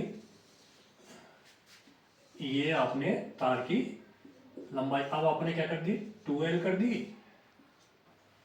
तार की लंबाई को 2L कर दी, प्रतिरोध तो वही था 4 ओम था, जो 4 ओम था, ठीक है। तो अब ये पूछा है उसकी लंबाई कर दी, तो उसका प्रतिरोध क्या होगा, आपने इसको खींचा और ये खींच करके आपने ये किया, अब निश्चित है कि जैसे अगर ये समझ लो कि ये बेटा आपके पास वायर है, ये इतनी सी लेंथ है और इसकी लेंथ को मैं दुगना कर दूंगा तो इसकी मोटाई में फर्क पड़ेगा नहीं पड़ेगा, अगर लेंथ को दुगना कर रहा हूं तो इसकी मोटाई क्या आधी हो जाएगी, यानी जो ये एरिया A था तो अब एरिया क्या हो गया आपके पास, A/2 हो गया, एरिया क्या हो गया आपके पास, A/2 हो गया, आधा हो गया कि नहीं हो गया। अब आपको क्या निकालना है इसका, प्रतिरोध निकालना है। अब प्रतिरोध निकालने के लिए फॉर्मूला, जब लंबाई लंबाई, एरिया और आर, है ना, लंबाई, एरिया और ये दिए हुए हो, रजिस्टिविटी, क्योंकि वायर तो वो का वही है, तो इसका भी रो वो का वही होगा और इसका भी रो वो का होगा, उसमें तो कोई फर्क पड़ना ही नहीं, ठीक है। तो इसमें कोई फर्क पड़ना नहीं है, तो आप इसको देखो, तो आर इक्वल टू फॉर्मूला क्या होता था, R equal to rho L upon A, ये तो आपने लिख दिया इस फर्स्ट वायर के, क्योंकि लेंथ ए एल है और एरिया ए, तो और इसका रेजिस्टेंस क्या है ये, ठीक है। अब बेटा इसके लिए अपन जब अपन बात करते हैं, जब इसको खींच के लंबा किया तो उसमें आर डैश रेजिस्टेंस को किसे, क्योंकि आपको नया प्रतिरोध निकालना है भाई, लंबाई ज्यादा कर दी उसके, अब लंबाई ज्यादा कर दी तो निश्चित है कि लंबाई में प्रतिरोध का फर्क पड़ता है, तो क्या फर्क पड़ेगा, तो अपन देखते हैं R dash equal to, R dash equal to material तो वो का वही है, कॉपर का बना हुआ है या आयरन का बना हुआ जो भी है, वो तो रो का तो रो उस, है ना, ये तो गुण उसका। अब एल को तो क्या कर दिया, एल की जगह क्या लिख दिया आपने, 2l लिख दिया, और इसको एरिया को क्या कर दिया, जो मेन फॉर्मूला था एरिया में क्या कर दिया, आधा हो गया ना, आधा हो गया तो a बटे 2 हो गया, तो ऑटोमेटिकली बेटा आर डैश क्या है आपके पास, ये 2 ऊपर गया तो 2 दूनी 4 और रो, और ये l अपॉन a हो गया आपके पास। अब ये रो l अपॉन a, ये क्या r है, तो r डैश क्या हो गया आपके पास 4, इस पूरे की जगह क्या लिख सकता हूँ मैं, इसकी जगह क्या लिख सकता हूँ मैं, r लिख सकता हूँ ना, r dash equal to 4r। अब समझ लो कि ये क्वेश्चन था, तो आपके पास क्वेश्चन क्या आएगा, समान समान रहेगा, b 2 गुना हो जाएगा, 2 गुना, c आधा और d 4 गुना। अब आप बताओ कि क्वेश्चन तो ये लिखा हुआ था आपके पास कि किसी तार की लंबाई l, उसका क्षेत्रफल a और प्रतिरोध 4 ओम हो। अब यदि तार को खींचकर उसकी लंबाई 2l कर दी जाए तो उसका प्रतिरोध कितना होगा, उतना ही रहेगा, 2 गुना होगा, आधा गुना होगा, 4 गुना होगा। अब आपके दिमाग में सोचेंगे अब क्या करें, अब जिसका कंसेप्ट क्लियर है कि हाँ भाई प्रतिरोध और लंबाई और एरिया, तो प्रतिरोध का सूत्र क्या होता है, R equal to rho L upon A होता है, ठीक है, एल और ए दे रखा तो इसमें कुछ ज्यादा कर नहीं सकते, जिसको यहीं कर दिया। नई स्थिति जो पैदा हुई तो एल की जगह तो क्या लिखना, अपने को 2l लिख दिया सब, ए की जगह क्या हो गया a/2 लिख दिया, तो बस अब कैलकुलेशन की तो ये हो गया। और ये चीज क्या आर, तो यानी पहले वाला आर था उसका 4 गुना कर देंगे तब जाकर के आपको आर डैश मिलेगा, क्या मिलेगा, आर डैश मिलेगा। तो ये आपका ये आंसर हो गया। अब कितना सेकंड लगा, ये तो मेरे को समझाने में बता रहा हूँ क्योंकि ये आपके दिमाग में बैठे नहीं, तो आपको तो सीधा सही क्वेश्चन देखते हैं, अच्छा ठीक है। अब ये कंसेप्ट इतना एक छोटी सी चीज है कि कॉमन सेंस की बात है कि कोई चीज मोटाई अगर इसकी लंबाई को दुगना करूंगा तो मोटाई कम होगी, मोटाई कम होगी तो इनकी क्यों भी भी कम होगी, तो बस ये ऑटोमेटिक है। अब देखो इसी क्वेश्चन को कैसे पूछ लिया, समान रहेगा, 2 गुना रहेगा, आधा रहेगा, 4 गुना रहेगा, तो आपने 4 गुना दे दिया। अब इसी का और क्या आंसर दे सकता है, देखना आप, ए 4 ओम, बी 16 ओम, सी 2 ओम और डी 12 ओम। अब आप आंसर क्या दोगे, है ना, जब एक ही क्वेश्चन को घुमा के क्या था, आपको ओम में भी पूछ सकता है, अरे तो कॉमन सेंस की बात है, इसने क्या देता, पहले ओरिजिनल क्या देता, 4 ओम दिया था ना, अब यहाँ आर की जगह 4 लिखो, 4 चौक 16 ओम, या ये लो, इसी क्वेश्चन का आंसर क्या गया, 12 आ गया। अगर ये समान बोलते हैं अपन इसको, तो समान के तो 4 ओम, तो इसलिए समान मैंने लिख दिया, ये ऑप्शन हो जाते हैं। तो कहने का मतलब क्वेश्चन वही है ना। अब आपको कि आरपीएससी ने मान लिया कि भाई 2022 वाली भर्ती के अंदर तो इस टाइप से पूछ लिया था इसी क्वेश्चन को, अब 2025 वाली में उसने यूं लिख दिया था, तो क्या कोई क्वेश्चन अलग थोड़ी हो गया, कंसेप्ट तो वो का वही है ना, आप समझने की कोशिश में कंसेप्ट तो वो का वही है ना, पर आपको लगता है कुछ अलग है। पर जिसने एक बार ये कंसेप्ट घुमा लिया, अब देखो इसको क्या कर सकते हो, अब इसी पे अभी 4 ओम दे रखा है ना, और इसी को क्या कर दे 8 ओम कर दे, है ना, क्वेश्चन नया चेंज हो गया, आपकी नजर में क्या होगा, क्वेश्चन नया हो गया कि ये 8 ओम कर दिया, इसको लंबाई को यहाँ पे क्या कर दिया 2l कर दिया, और प्रतिरोध को क्या कर दिया a/2 कर दिया, तो उसके अकॉर्डिंग चेंज कर जाएगा, क्वेश्चन हो जाएगा आपके पास आराम से। तो कहने का मतलब ये है कि फिजिक्स और मैथ्स में यही है बेटा, कंसेप्ट एक बार दिमाग में बार बार तुम कर दोगे, सर भी सर की आदत ही पड़ गई है कि कंसेप्ट कंसेप्ट कंसेप्ट, बिल्कुल ये मेरी आदत ही है कि अगर जब तक आपको वो चीज क्लियर होगी ना, मैं चाहता हूँ कि मेहनत अभी कर लोगे तो उस समय दिक्कत नहीं आएगी। और बेसिकली अपने आर्ट्स वाले बच्चे जो हैं वो गलती यही करते हैं, इसलिए मैथ्स और साइंस से अपन डरते हैं, क्योंकि अपन क्या है उसको पढ़ना, अपन चाहते हैं कि डायरेक्ट अपने को कुछ ऐसा मिल जाए। बेटा डायरेक्ट मिल जाता है, कितनी बुक्स पढ़ लोगे आप डायरेक्ट से, आपको कुछ नहीं, मैं तो इसी क्वेश्चन को मैं 4 तरीके से 5 तरीके से आपको घुमा घुमा के दे दूंगा, तो आप क्या करोगे, पांचों क्वेश्चन मिल जाएंगे कि आपको नहीं मिलेंगे एक तरीके से, पर कंसेप्ट एक ही है। तो या तो आपको एक चीज तैयार करनी है या आपको 10 तरीके, यानी इसी को मैं 5 तरीके से इस क्वेश्चन को मैं पूछ सकता हूँ आपसे। अब आप सोचोगे यार सर ने तो ये वाला बताया था, इस टाइप से बताया था, ये तो आता ही नहीं है, ये वाला तो बताया नहीं था। इसलिए मैं कंसेप्ट एक होता है, वो यूनिक होता है, उसको दिमाग में बिठा लोगे तो कितनी आसानी से ये सारी चीजें आपकी निकल के चली जाती हैं। अब देखो,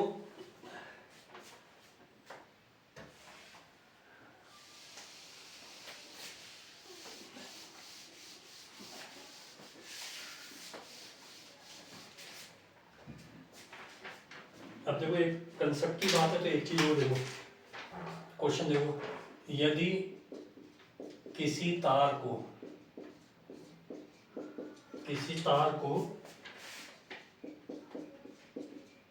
फोल्ड करके खुद का डबल कर दिया जाए, खुद का डबल कर दिया जाए,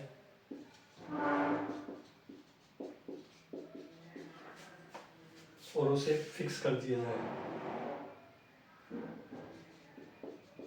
और उसे फिक्स कर दे तो नया प्रतिरोध होगा।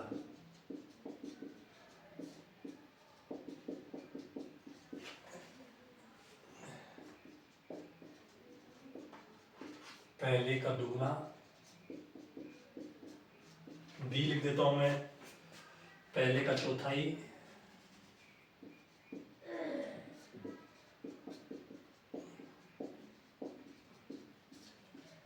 सी लिख देते हैं बेटा पहले का आधा,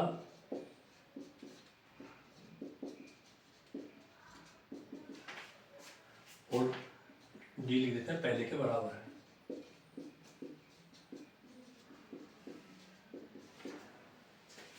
ये आपके पास है। अब देखो क्वेश्चन ये हो गया कि यदि किसी तार को फोल्ड करके खुद का डबल कर दिया जाए, मान लिया ये कोई वायर था और इसकी लंबाई क्या थी, L थी, और एरिया क्या था आपके पास, A था, ठीक है। अब सेम मटेरियल के जो प्रतिरोध था वो रो अपन मान लेते हैं करीब ये। अब कह रहा है, और प्रतिरोध इसका वो इस समय वही प्रतिरोध क्या R मान लेते हैं इस तार का, ठीक है। तो R इक्वल टू इसके लिए तो क्या होगा, ये रो A upon L, sorry L upon A अपने लिखते हैं, ठीक है। ये क्वेश्चन नंबर 1 हो गई, ठीक है। अब क्वेश्चन क्या कह रहा है भाई, ये चीज तो अपने को क्वेश्चन में मालूम है, यदि किसी तार को फोल्ड करके उसका खुद का डबल कर दिया जाए, तो अब मान लें कि मतलब कोई तार है, ये तार था और उसको फोल्ड कर दिया, नहीं ये लो। अब जैसे नहीं इसी तार को मैं यहां से करके यूं फोल्ड कर दूं तो क्या हो जाएगा, तार की मोटाई बढ़ जाएगी और उसको बिल्कुल फिक्स कर दिया जाए एकदम से, है ना। तार की मोटाई बढ़ जाएगी और लंबाई आधी हो जाएगी। भाई अगर 1 मीटर का है तो उसको यूं फोल्ड करूंगा तो निश्चय आधा मीटर का बन जाएगा, नहीं बन जाएगा। तो कहने का मतलब अब क्या होगा,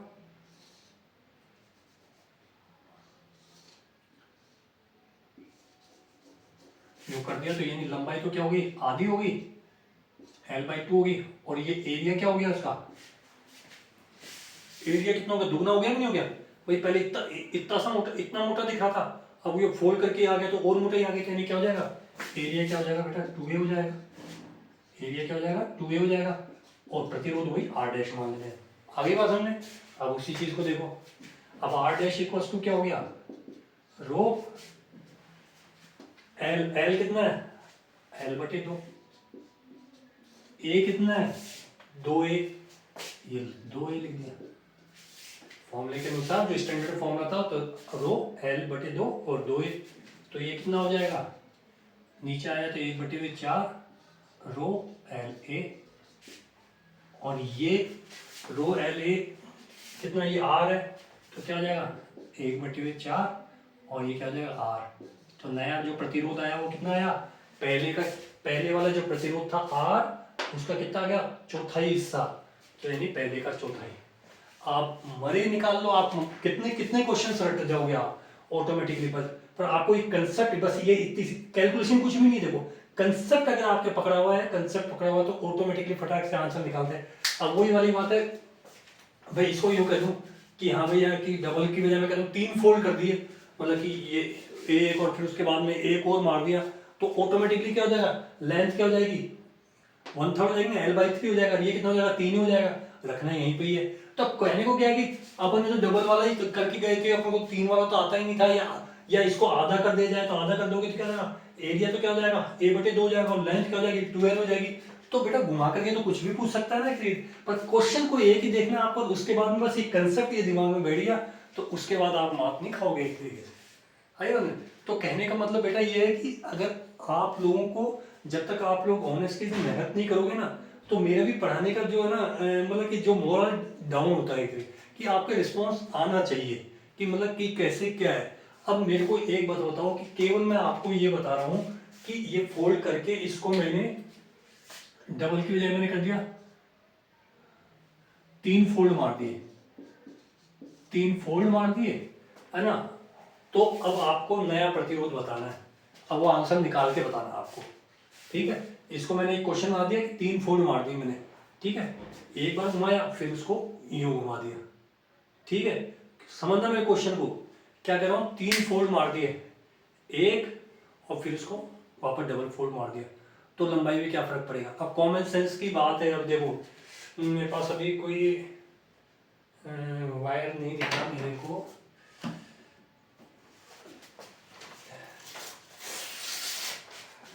समझ लो कि ये वायर था, समझ लो ये वायर है, एक फोल्ड करूंगा तो देखो ये लेंथ L थी, एक फोल्ड करूंगा तो क्या हो जाएगा, इसको डबल कर दी, लेंथ कर दे तो लेंथ आधी हो गई कि नहीं होगी।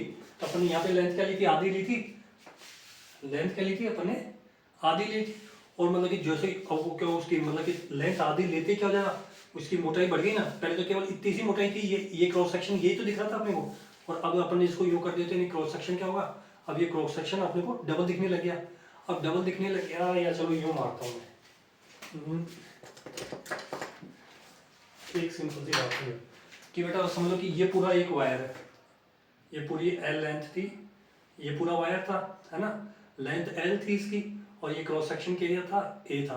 अब इसको मैंने डबल कर दिया, यूँ फोल्ड कर दिया, तो अब लेंथ क्या हो गई, आधी हो गई नहीं, लेंथ आधी हो गई, क्रॉस सेक्शन एरिया डबल हो गया कि नहीं गया, इसलिए मैंने इसको L/2 और इसको क्रॉस सेक्शन को डबल दिया था।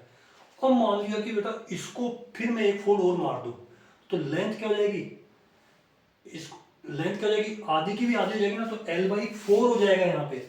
और क्रॉस सेक्शन एरिया कितना हो जाएगा, यानी क्रॉस सेक्शन एरिया क्या हो जाएगा आपके पास, हम लोग कि इनडायरेक्टली कैसे दिखने लग जाएगा आपको, अगर डबल फोल्ड मार दूंगा तो ये,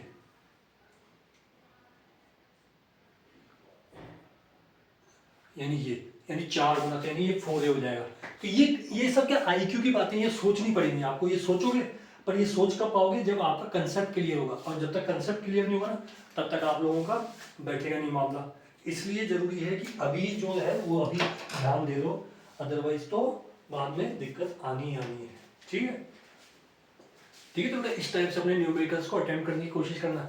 और मैंने क्या कहा था आपको, फर्स्ट क्लास जो मैं साइंस के लिए था, मेरा न्यूमेरिकल्स तभी होंगे जब आपके कंसेप्ट, अब देखो बहुत आसानी से होंगे। आई और जान पूछ के मैंने जो बीच में ये न्यूमेरिकल्स रजिस्टिविटी के ऊपर यानी प्रतियोगिता वाले फॉर्मूले पे आर के ऊपर क्यों लिए, क्योंकि I=Q/T वो ऐसे नहीं पूछने वाला आपसे डायरेक्ट सीधा सा जाके, कि बहुत रेयर होता है कि हाँ किसी तार के किसी तार में 50 कूलम आवेश 20 सेकंड तक प्रभावित किया जाए तो विद्युत धारा का मान बताओ। तो आपको हाँ सर ये तो फॉर्मूला मालूम है, I बराबर क्या होता है, Q/T होता है, आवेश प्रवाह की दर को विद्युत धारा कहते हैं। Q सर दे रखा 50, T दे रखा 20 सेकंड, काटेंगे और आंसर आ जाएगा। नहीं, ऐसे आसान नहीं देता वो, आई बात में। हाँ कि कह दिया कि आपको किसी तार के अंदर 2 एम्पियर की धारा बह रही है ना, और उसके जो प्रतिरोध है उसका 3 ओम है, तो उसका वोल्टेज निकालो, V निकालो। तो आपको पता है कि हाँ V=IR लिख दिया, हाँ भैया कि I तो कितना 2 है, ये R कितना 3 है, और V यानी वही V=6 वोल्ट आ गया, है ना। ये ठीक है, ये कंसेप्ट्स को जोड़ने के लिए ये सारी चीजें ये आनी चाहिए, वो एक इत्तेफाक होता है, परंतु आपको उस लेवल की तैयारी करनी जानी क्या ना कि बेस है ना। जैसे जैसे आपको कह रहे हैं कि पेपर की टिपिकलनेस बढ़ती जा रही है, तो वो चाहते हैं कि बच्चे कंसेप्ट कितने दिमाग में क्लियर है। उसके बाद कहने को तो वो इजी भी दे सकता है, कुछ भी दे सकता है, और ये भी इजी है। देखो कितने इजी, कैलकुलेशंस कुछ नहीं है, बस सारा किसके ऊपर डिपेंड कर रहा है, आपके आईक्यू के ऊपर डिपेंड कर रहा है।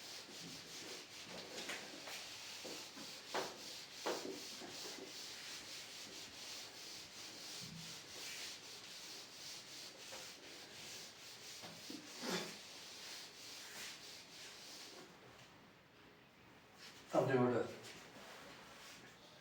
अब कॉम्बिनेशन ऑफ रेजिस्टेंस का देखते हैं। कॉम्बिनेशन ऑफ रेजिस्टेंस बहुत इंपॉर्टेंट है, जैसे आप पढ़ते हो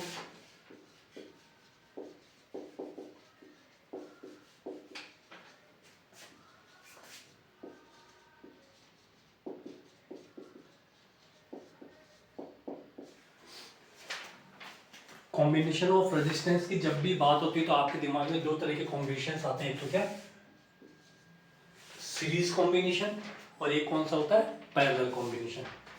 series combination of and parallel combination. अब जैसे कि अपन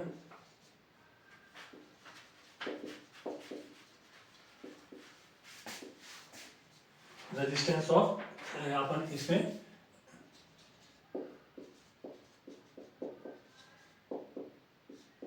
रेजिस्टेंस इन सीरीज की अपन बात करते हैं।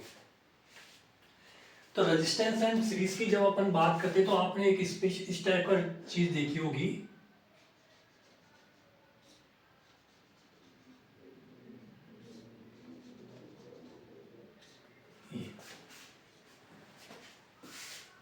ये रेजिस्टेंस को इस टाइप के सिंबल से शो करते हैं। मैंने जो सेकंड वीडियो था, सेकंड वीडियो के अंदर शायद आपको बताया था सिंबल्स के बारे में जानकारी दी। तो रेजिस्टेंस को इस सिंबल से शो करते हैं, और ये कोई कनेक्टिंग वायर्स है, कनेक्टिंग वायर्स के अंदर अपन ने ये। अब ये रेजिस्टेंस का मतलब क्या होता है, कोई भी वायर, कोई भी इक्विपमेंट है जिसके अंदर कोई रेजिस्टेंस है, एक तरीके से ये कोई भी इक्विपमेंट है आपके ये लगे हुए, ठीक है। अब इसके अंदर ये ठीक है, ये बैटरी से अपन ने इसको ये ऐड कर दिया, ठीक है भाई, ये बैटरी अपन ने ये इसकी ये ऐड कर दी, बड़ा वाला सिंबल लाइन प्लस को, और ये छोटी वाली माइनस को। जो करंट फ्लो होती है हमेशा प्लस से माइनस की तरफ यूं बहती है, ठीक है। अब आपके इसके जो ये रेजिस्टेंस का कॉम्बिनेशन में क्या हो गया, सीरीज में एक सिरे से दूसरा सिरा जोड़ते हुए चले जाते हैं, यूं लगातार कंटिन्यूशन में जोड़ते हुए चले जाते हैं। जैसे अब देखो बेटा, इसके अंदर एक चीज आपको ध्यान में रखनी है, इसको रेजिस्टेंस R1 कह दिया, इसको R2 कह दिया, इसमें R3 कह दिया।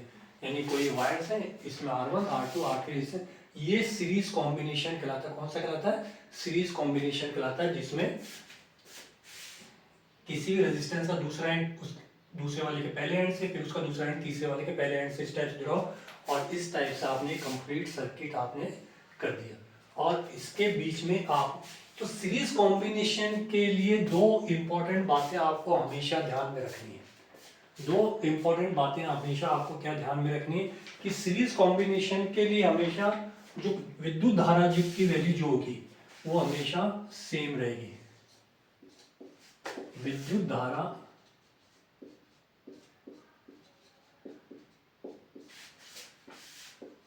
हमेशा समान रहती है, और वोल्टेज अलग अलग होता है।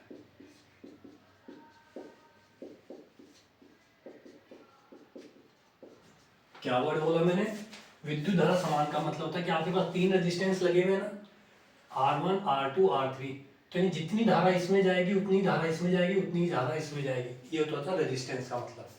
आई बात, रेजिस्टेंस का मतलब कि विद्युत धारा हमेशा, यानी जिस वैल्यू की धारा यहाँ पे होगी उतनी वैल्यू की धारा यहाँ पे होगी, उतनी वैल्यू की धारा यहाँ पे होगी।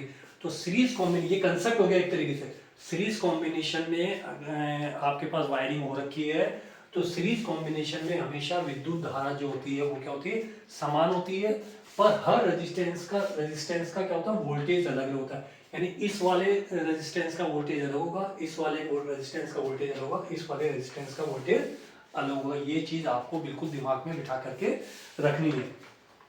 अब मान लिया बेटा कि आपके पास ये मान लिया कि 7 वोल्ट, इसका मतलब क्या है, ये मान लिया कि 7 वोल्ट की बैटरी लगी हुई है आपके पास। तो 7 वोल्ट की बैटरी यानी, तो अब 7 वोल्ट की बैटरी लगी हुई, और इसमें अपने मान लिया कि 5 एम्पियर की धारा, ये 5 एम्पियर की धारा, कहने का मतलब इस 7 वोल्ट की बैटरी से 5 एम्पीयर की धारा प्रोड्यूस हुई, 5 एम्पीयर की धारा बहने लगी, करते करते करते इस एंड पे एंटर हुई, तो इसके लिए भी 5 एम्पीयर जाएगा, इसके लिए भी 5 एम्पीयर जाएगा, इसके लिए भी 5 एम्पीयर जाएगा। इतनी बात समझ में आ गई आप लोगों के?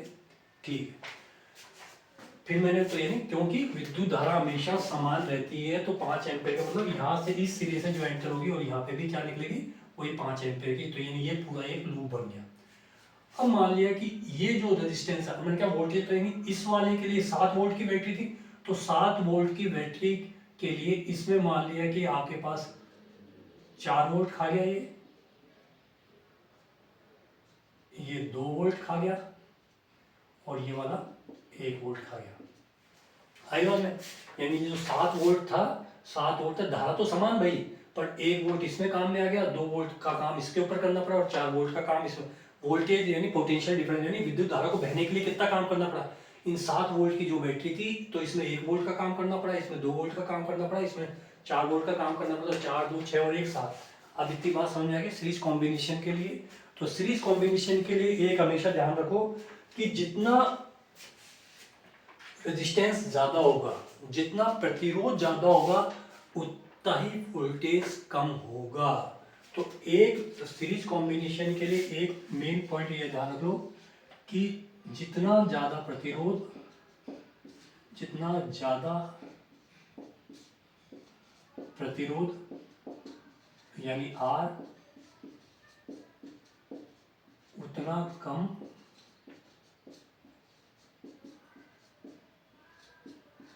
वोल्टेज यानी V। आई बात?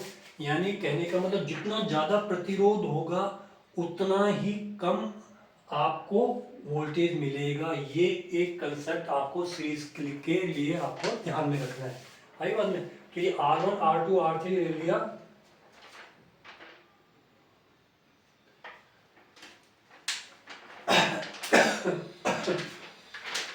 तो अब इसका मीनिंग क्या निकला बेटा कि जितना ज्यादा प्रतिरोध उतना कम वोल्टेज। कहने का मतलब ये है कि आपने वोल्टेज 7 वोल्ट चल के गया था, 7 वोल्ट चल के गया था, और जब प्रतिरोध ज्यादा है तो आपके अगेंस्ट यानी कोई चीज अगर ज्यादा लग रही है, तो काम ज्यादा करना पड़ेगा ना। काम ज्यादा करना पड़ेगा तो रिजल्टेंट जो वोल्टेज आएगा वो कम आएगा, यानी कि वोल्टेज का ड्रॉप ज्यादा होगा। तो इसको दूसरे वे में अपन क्या लिखते हैं, जितना ज्यादा प्रतिरोध उतना कम वोल्टेज, या यूं बोल सकते हैं उतना ज्यादा वोल्टेज ड्रॉप। यूं मान लो वोल्टेज डाउन या ड्रॉप, यूं भी कह सकते हो इसको। तो आप इसके अकॉर्डिंग देखो, इसका मतलब अब ये एक सेंटेंस किसी को ध्यान में है कि जितना ज्यादा प्रतिरोध उतना ज्यादा वोल्टेज ड्रॉप। अब यहाँ पे तो केवल मैंने R1 R2 और R3 लिखे हैं, ठीक है। अब ये बताओ इस चीज को, तो यहाँ पे तो 1 वोल्टेज, यहाँ पे 2 वोल्टेज और यहाँ पे 4 वोल्टेज खपा। तो अब ये बताओ कि सबसे ज्यादा प्रतिरोध किसका है। आपको क्या बताना है कि सबसे ज्यादा प्रतिरोध किस चीज का, ये बताओ आपने।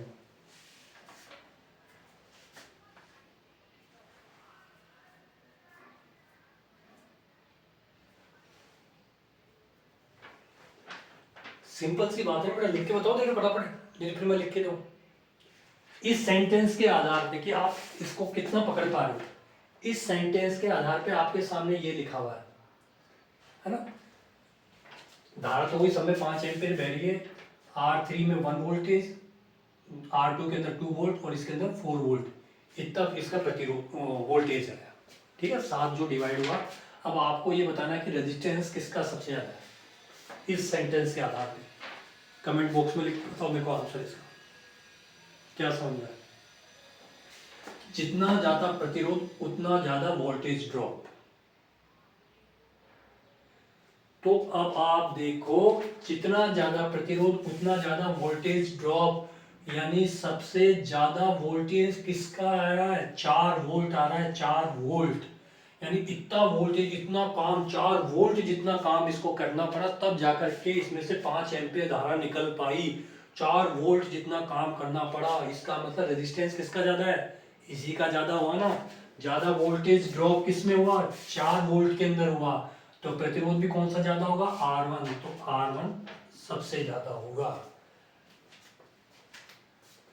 अब सेकंड नंबर पे क्या होगा, उससे कम किसका होगा, R2 है, क्योंकि इसमें 2 वोल्टेज का होता है, नहीं R1 सबसे ज्यादा, R2 सबसे ज्यादा और R3 उससे कम। ये तो R1 R2 और R3, तो R1 का प्रतिरोध सबसे ज्यादा है, यानी ये R1 सबसे बड़ा है, R2 उससे कम है और R3 इससे कम है।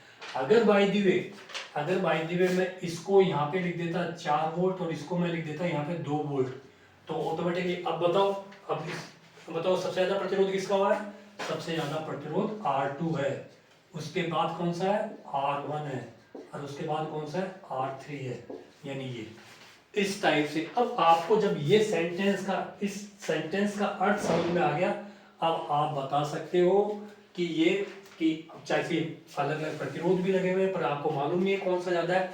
अब आपको सिंपल सी बात है, आपको यूं कह दिया कि ठीक है, कोई कॉम्बिनेशन में सीरीज कॉम्बिनेशन में कुछ प्रतिरोध लगे हुए हैं, R1 R2 R3, और टोटल 10 वोल्ट की बैटरी है, एक R1 से 5 वोल्ट है, R2 से 3 वोल्ट है, R2 से 1 वोल्ट है और उससे 2 वोल्ट है, तो सबसे ज्यादा प्रतिरोध किसका हुआ। तो आपके दिमाग में सीधा क्लिक कर जाना चाहिए कि आप कैसे करोगे, आप क्या करोगे, आप कैलकुलेशन में घुस जाओगे, क्या आप कहोगे R इक्वल्स टू वी आई, क्या था वो फॉर्मूले की जरूरत ही नहीं, आपको जो कंसेप्ट है, कंसेप्ट की सीधी सी बात है, कॉमन सेंस की बात है। जब उस समय आपको मैं चिल्ला के वो पढ़ा था रेजिस्टेंस, आपको ये चीज बताना था कि भैया R1 यानी ये वायर है, ये प्रतिरोध R1 है, इसमें 4 वोल्ट का काम करना पड़ रहा है, 4 वोल्ट का काम करना पड़ रहा है, 4 वोल्ट का काम करना पड़ रहा है, काम में ज्यादा ताकत लग रही है। क्यों ताकत लग रही है, कि इसका प्रतिरोध ज्यादा है, इसलिए ताकत ज्यादा लगानी पड़ रही है। इस वाले में तो 1 वोल्ट का ही काम करना पड़ रहा है, बैटरी को 1 वोल्ट का ही खर्चा आ रहा है इसके अंदर, तो इसका मतलब इसका विरोध करने वाला इसके अंदर कम है, इसलिए केवल 1 वोल्ट के काम से ही काम चल जाएगा, इतनी यूनिट से काम चल जाएगा।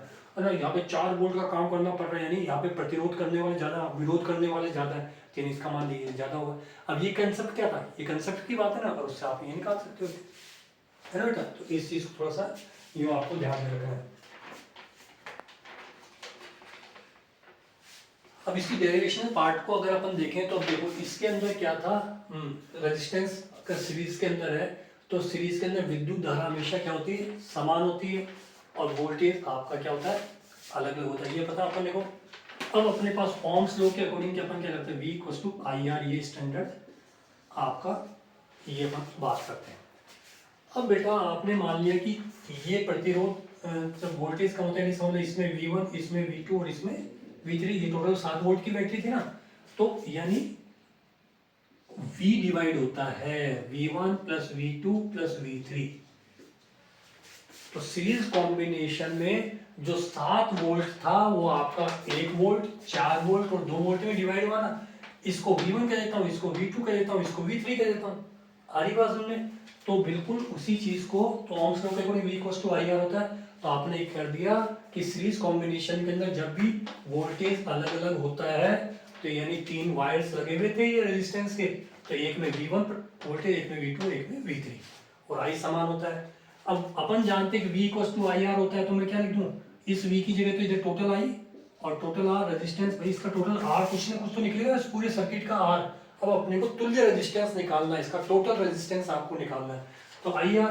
अब V1 की जगह क्या लिखूंगा मैं, IR1, V1 का मतलब क्या, इसमें वोल्टेज कितना है, तो V इक्वल्स टू क्या पड़ा था मैंने, IR, तो V की जगह तो क्या जाएगा, क्यों वोल्टेज बढ़ गया ना, तो V की जगह तो V1 और R1, तो यानी ये V1 और V2 क्या हो जाएगा, I R2 और V3 क्या हो जाएगा, I R3, यानी IR इक्वल्स टू I, ये I R1 ले लिया, I R2 ले लिया और I R3 ले लिया आपने, तो I R इक्वल्स टू क्या हो गया आपके पास, ये I सब में से कॉमन आ रहा, वही मैथमेटिकल इक्वेशन था, R1 plus R2 plus R3 हो गया बेटा, और ये I से ये I कट गया, तो R इक्वल्स टू क्या हो गया, R1 plus R2 plus R3, ये आपका टोटल रेजिस्टेंस निकालने का फॉर्मूला हो गया सीरीज कॉम्बिनेशन में, R equals to R1 plus R2 plus R3, ये सीरीज कॉम्बिनेशन में टोटल रेजिस्टेंस निकालने का आपका फॉर्मूला हो गया, हरी बात में। अब इसमें जैसे मैंने यहाँ पे V1 को IR1, ये IR2, ये IR3 लिया ना, तो अब समझ लो कि वो मैंने इसी हिसाब से ही ले लिया सीधा सीधा, है ना, इसको अब R1 लिख देता हूँ ताकि वही V1 R1 ये 2 है तो 2 यहाँ पे लिया बेटा ना, इसको R3 ले लिया, कोई कंफ्यूजन होने की जरूरत नहीं है, ठीक है। तो R1 प्लस R2 प्लस, अब ये चीज़ आपको, अब आप क्या सोचते हो, आपको तैयारी का भी क्या होता है कि जैसे आप विद्युत वाला चैप्टर उठाते हैं तो क्या कि बस नोट्स के अंदर आपको क्या होता है, हाँ ठीक है, सीरीज कॉम्बिनेशन में आप क्या याद है, विद्युत धारा हमेशा समान, आप क्या याद करके जाते हो, विद्युत धारा हमेशा समान होती है, विद्युत धारा हमेशा समान होती है, वोल्टेज अलग अलग होता है, वोल्टेज हमें क्वेश्चन आएगा करने, और इसका तुल्य प्रतिरोध कैसे निकालते हैं, R equal to R1 plus R2 plus R3 ऐसे निकालते हैं। आप जैसे बोल दिया कि ये 3 ओम है, ये 4 ओम है, ये 2 ओम है, इसका सीरीज कॉम्बिनेशन में प्रतिरोध निकालो, यानी कि जैसे क्वेश्चन लिख दिया, किसी परिपथ, क्वेश्चन में पढ़ रहा हूँ, किसी परिपथ में 2 ओम 3 ओम और 5 ओम को प्रतिरोध सीरीज के अंदर सीरीज क्या बोलते हैं, श्रेणी क्रम में लगे हुए हैं तो उनका तुल्य प्रतिरोध होगा। क्या बोला क्वेश्चन ने कि किसी परिपथ, किसी विद्युत परिपथ के अंदर 2 ओम 4 ओम और 5 ओम के प्रतिरोध श्रेणी क्रम में लगे हुए हैं तो उस परिपथ का तुल्य प्रतिरोध क्या होगा। जैसे ही आया तो आपके दिमाग में बिल्कुल पांचें खिल गई, अरे ये तो पता है सीरीज कॉम्बिनेशन क्या होता है, R1 plus R2 plus R3, ये तो 3 होते भाई, 3 प्लस 5 और प्लस 4, 9 और 3 12 हो गए सर, 12 ओम का तुल्य प्रतिरोध होगा, यानी वो इस फॉर्म में। तो आप क्या करते हो, बस ये फॉर्मूला याद कर लिया, ये चीज। अब ये जब तक ये चीजें उतरेंगी, अब जो घुमाव शुरू होता है इनका, जो क्वेश्चन को पर इतना लड्डू ये क्वेश्चन नहीं देने वाला आपको कि सीधा सही, पर आप सीरीज के नाम पे क्या डालते हो, सीरीज के नाम पे केवल इतना सा जानते हो या इतना सा पढ़ने की कोशिश करो, बस नोट्स में हमको तो ये मिल जाए कि हाँ भाई ये और ये चीज, परंतु इसका जो कंसेप्ट है, ये कंसेप्ट, ये चीज पकड़ो ना, अब जब वो अंदर घुसता है कि भाई किस में ज्यादा किस में कम और कौन से वाले में ये, तब आपके दिमाग में आता है। अब इसी ने ही पूछ लिया कि किसी, देखो आपको यहीं पे सोचने को मैं मजबूर कर देता हूँ, एक सिंपल सी बात है कि आपने ये पढ़ लिया, क्वेश्चन को पढ़ना बेटा, कि जो ये मैं मेहनत कर रहा हूँ इस चीज़ को समझने की कोशिश करना, या आपने ये पढ़ लिया और ये सेकंड वोल्टेज अलग अलग होता है, अब ये आपने पढ़ लिया। अब मैं पूछा कि आपसे कि माना कि देखो कितनी सिंपल सी बात है कि ये 7 वोल्ट की बैटरी लगी हुई है या 10 वोल्ट की बैटरी आपके पास लगी हुई है, ये 10 वोल्ट की बैटरी लगी हुई जो 5 एम्पीयर की धारा प्रभावित कर रही है और वो R1 R2 R3 से ये गुजर रही है, तो R3 पे टोटल अब कितनी करंट बचेगी, R3 से कितनी करंट बाहर निकलेगी, कितनी धारा, तो यानी किसी परिपथ में 5 ओम 3 ओम 4 ओम के प्रतिरोध लगे हुए हैं जो 10 वोल्ट की बैटरी से 5 एम्पीयर की धारा प्रवाहित हो रही है। अब आप बताइए कि तृतीय प्रतिरोध यानी 3 ओम वाले प्रतिरोध से कितनी धारा बाहर निकलेगी। शब्द मैंने क्या बोला कि कितनी धारा बाहर निकलेगी। अब आप सोचोगे, आपका दिमाग घूम जाएगा कि यार ये 10 कितना तो कॉम्प्लिकेशंस डाल दिए इसने कि क्वेश्चन को देखना कह रहे मेरी आदत के अनुसार कि 5 ओम 3 ओम और 2 ओम के प्रतिरोध श्रेणी क्रम में लगे हुए हैं, 10 वोल्ट की बैटरी से 5 एम्पियर की धारा प्रवाहित हो रही है, तो 5 ओम से कितनी धारा बाहर निकलेगी। अब आप तो न्यूमेरिकल्स के चक्कर में उलझ गए, आई बात में, नहीं तो कंसेप्ट क्या था, कंसेप्ट क्या कहते हैं, विद्युत धारा जो हमेशा समान होती है, तो आप सीधा सा आंसर बोलोगे 5 एम्पियर ही निकलेगी, क्योंकि जितनी एंटर होगी फर्स्ट एंड से, यानी 2 ओम में जितनी एंटर हो रही है उतनी 3 ओम में एंटर होगी, उतनी 5 ओम में एंटर होगी, और करंट आपको क्या मिलेगी, 5 ओम एम्पियर ही मिलेगी। तो ये सब के कंसेप्ट, तो ये बेटा कि आपको घूमना पड़ेगा एक तरीके से, ये अवधारणाएं आपको दिमाग में बिठानी पड़ेगी, तब जाकर के बात बनती है, आई बात में।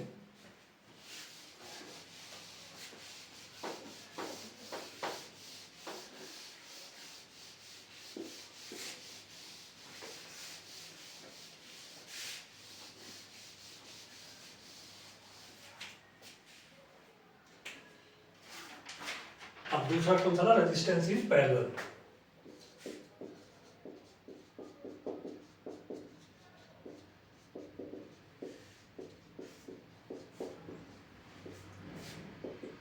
समांतर श्रेणी में इसमें क्या होता है, इसमें मान लेता कि यूं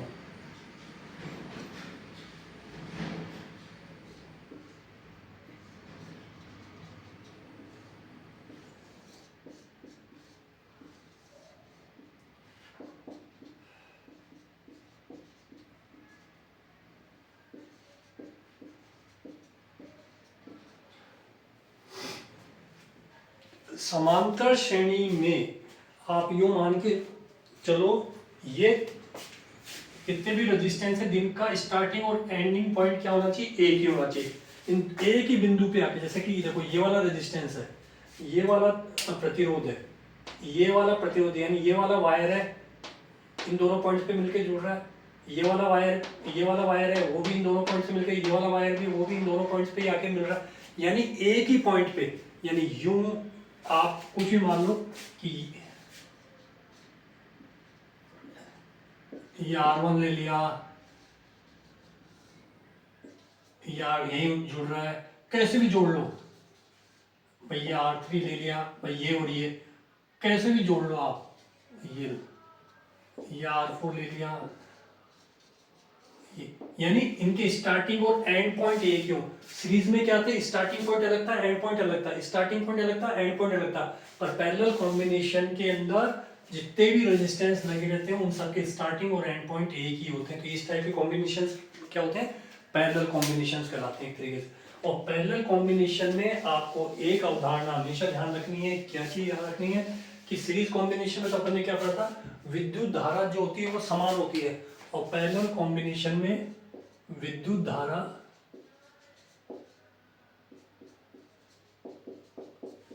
असमान और वोल्टेज या विभव या विभवांतर वोल्टेज हमेशा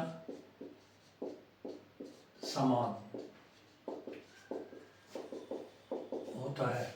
और तुमको शायद मैंने परिपथ पढ़ाते वक्त ये भी बताया था कि हमेशा ये बताओ कि जो अपने क्या कहते हैं अमीटर होता है, अमीटर किस काम में आता है, अमीटर कहोगे कि सर विद्युत धारा के काम में, नापने के काम में आता है। वोल्टमीटर किसके काम में आता है, वोल्टमीटर वोल्टेज नापने के काम में आता है, विभवांतर नापने के काम में आता है। अब ये बताइए किसी भी परिपथ के अंदर, सब लिख के बताओगे कमेंट बॉक्स में मेरे को कि किसी भी परिपथ के अंदर एमीटर को कैसे लगाते हैं, श्रेणी क्रम में लगाते हैं या समांतर क्रम में लगाते हैं, फटाफट लिख के बताओ 10 सेकंड के अंदर। एमीटर को समांतर श्रेणी में लगाते हैं या श्रेणी क्रम में लगाते हैं, ठीक है। हमेशा आपको बताया था बेटा उसमें परिपथ, एमीटर को हमेशा समांतर श्रेणी क्रम में लगाते हैं, वोल्ट मीटर को हमेशा परिपथ के समांतर क्रम में लगाते हैं। किसके बीच में काम करना है, तो वोल्ट मीटर हमेशा पैरेलल लगता है और एमीटर क्या होता है, हमेशा समांतर श्रेणी में लगता है। अब देखो मेरे को बताओ आप, तो ये विद्युत धारा हमेशा असमान और वोल्टेज हमेशा समान होता है, ये कंसेप्ट आपको दिमाग में रखना है। तो यानी कि इसके लिए अपन अवधारणा क्या लिख सकते हैं, एक तरीके से जितना ज्यादा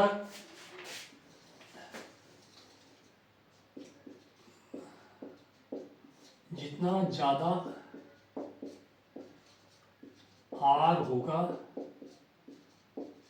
उतना आई मतलब करंट कम होगा। ये कंसेप्ट आपको दिमाग में रख लेना है कि जितना ज्यादा आर होगा, रेजिस्टेंस जितना ज्यादा होगा उतनी ही विद्युत धारा उसमें से कम बहेगी। ये चीज आपको दिमाग में रखनी है। अब मान लिया कि ये बैटरी थी, ये बैटरी आपने मान ली कि अपन ने चलो इसको 10 वोल्ट की ले रखी है, तो 10 वोल्ट अपन ले लेते हैं। 10 वोल्ट की जो बैटरी है वो 6 एम्पियर की धारा प्रभावित कर रही है। 6 एम्पियर की धारा प्रभावित, यहाँ से आते आते यहाँ पे भी 6 एम्पियर, इस पॉइंट पे जैसे आएगी तो उसको 3 रास्ते दिख रहे हैं, एक तो इधर दिख रहा है, एक इधर दिख रहा है और एक इधर दिख रहा है ना। तो इधर तो चली गई I1, इधर चली गई I2 और इधर चली गई I3, हरी बाजू में। और फिर ये घूमते इसमें गई, फिर यहाँ से ये निकली, ये इसमें से ये गई, फिर ये इसमें आई और ये इसमें निकली और फिर ये इधर आई और फिर यहाँ पे आती, यानी 6 एम्पियर जैसे इसमें एंट्री थी I1, I2 और I3 में। ढंग से समझना इसको, ये I1, I2 और I3 में कितनी कितनी गई वो एक अलग चीज है तरीके से, परंतु 3 I1 का कुछ मान होगा, I2 का कुछ मान होगा, I3 का कुछ मान होगा, कितनी कितनी गई वो एक अलग चीज है। पर ये 6 एम्पियर की धारा, अब अपन चलो इसको मान लेते हैं कि I1 को 1 एम्पियर, I2 को 3 एम्पियर और इसको I3 को 2 एम्पियर मान, ये 4 एम्पियर विद्युत धारा को नापने की इकाई एक तरीके। तो यानी 1 एम्पियर। अब यहाँ से ये निकल के इसमें से, अब यहाँ से ये गई कि 1 एम्पियर एंट्री हुई, यहाँ पे 1 एम्पियर, यहाँ पे 1 एम्पियर आ गई और फिर इस पॉइंट पे आई तो 1 एम्पियर, ये 2 एम्पियर इसमें एंट्री, 2 एम्पियर यहाँ से निकली, ये 2 एम्पियर और ये 3 एम्पियर गई ये। अब यहाँ पे आके ये सारी वापस मिलकर किस में हो जाती है, 6 एम्पियर हो जाती है। समझ में आ गई बात, यानी जितनी टोटल एंटर हुई थी उतनी वापस बाहर निकल रही है। बट जब इस पॉइंट पे आई तो इस रेजिस्टेंस के लिए 1 एम्पियर गई, इस रेजिस्टेंस के लिए 2 एम्पीयर 3 एम्पीयर गई, इस रेजिस्टेंस के लिए 2 एम्पीयर गई, समझ आ गई, यानी विद्युत धारा डिवाइड हो गई और फिर एंड के अंदर ऊपर वापस आके यहाँ पे हो आके वापस आपको 6 एम्पीयर मिली। और इसका जो टोटल वोल्टेज है, वोल्टेज कितना, वो 10 वोल्ट की, क्योंकि ये 10 वोल्ट यहाँ पे, तो ये क्योंकि सब इसके इस पैरेलल में बना हुआ है, ये पैरेलल में रहते हैं 10 वोल्ट की बैटरी से या कितना ही व्यवहार से इसका काम करना शुरू किया आपने। अब देखो बेटा, यानी इसके लिए भी आपको कितना वोल्ट काम कर रहा है, इसके लिए भी 10 वोल्ट काम कर रहा है, इसके लिए भी 10 वोल्ट की बैटरी और इसके लिए भी 10 वोल्ट की बैटरी काम कर रही है। क्यों कि वोल्टेज हमेशा समान रहता है, चेंज क्या होती है, विद्युत धारा चेंज होती है। अब देखो इसका V इक्वल टू, अपन ने फॉर्मूला क्या पढ़ रखा है, आई आर, ओम्स लॉ के according V equal to I R, जो चेंज होता है उसको अपन काम में लेते हैं। तो I इक्वल टू क्या हो गया, इससे क्या हो गया बेटा, I इक्वल टू क्या हो जाएगा, V अपॉन आर, ये फॉर्मूला हो गया। I इक्वल टू क्या बदल दिया आपने, I equal to V upon R बदल दिया। अब आप देखो चेंज क्या हो रही है, विद्युत धारा चेंज हो रही है, तो I किस किस में डिवाइड हुई, I1, I2 और I3, तीन में डिवाइड हुई। ये I जो थी वो किस किस में डिवाइड हुई, I जो थी ये किस किस में डिवाइड हुई, I1, I2 और I3 में डिवाइड हुई। तो I equal to I1 plus I2 plus I3। अब I1 का मतलब क्या हो गया, V अपॉन R1, तो V तो सबके लिए सम 10 10 10, तो V तो नहीं बदलेगा ना। I क्या हो गया आपके पास, V तो हमेशा, वोल्टेज तो हमेशा क्या था, समान होता है, तो I1 के लिए V तो होगा, और R की जगह क्या हो गया, R1 हो गया। ये क्या हो गया, V तो सबके समान, ये R2 हो गया, ये क्या हो गया, R3 हो गया। और I को क्या लिख सकते हो, V अपॉन R, क्यों, वोल्टेज तो ये, तो R तो क्या हो गया इसका तुल्य प्रतिरोध। अब देखो V अपॉन R, V सब में कॉमन आ रहा है, तो ये ब्रैकेट में क्या बच गया, 1 upon R1 plus 1 upon R2 और प्लस 1 अपॉन R3, ये बच गया। V से V कैंसिल हो गया, तो क्या बच गया, 1 upon R equals to 1 upon R1 plus 1 upon R2 plus 1 upon R3, ये पैरेलल कॉम्बिनेशन में। यानी जब भी आपको तुल्य प्रतिरोध निकालना है, जैसे कि दिया 1 ओम 5 ओम और 6 ओम प्रतिरोधों को समान किसी परिपथ में समांतर क्रम में जोड़ा गया है, तो उसका तुल्य प्रतिरोध निकालो। तो 1/R इक्वल टू क्या लिखोगे, तुल्य प्रतिरोध का मतलब टोटल रेजिस्टेंस 1/2 1/5 1/6 प्लस वो लघुत्तम वगैरह लेकर के फिर वो कैलकुलेशन से न्यूमेरिकल्स करेंगे, तब आपको पता चलेगा। यानी आपको ये इस टाइप से ये फॉर्मूला, इसके अंदर भी कंसेप्ट को वैसे की वैसे ही आपको काम में लेना है, वैसे की वैसे ही आपको याद रखना है। आयो में तो ये सब चीजें, मतलब ये जो डेरिवेशन आज जो मैंने कराई है, या कुछ कंसेप्चुअल, यानी बिल्कुल टोटली आज का जो लेक्चर था वो थ्योरेटिकल बेस्ड न्यूमेरिकल्स को लेकर के था कि कंसेप्ट्स कैसे होते हैं।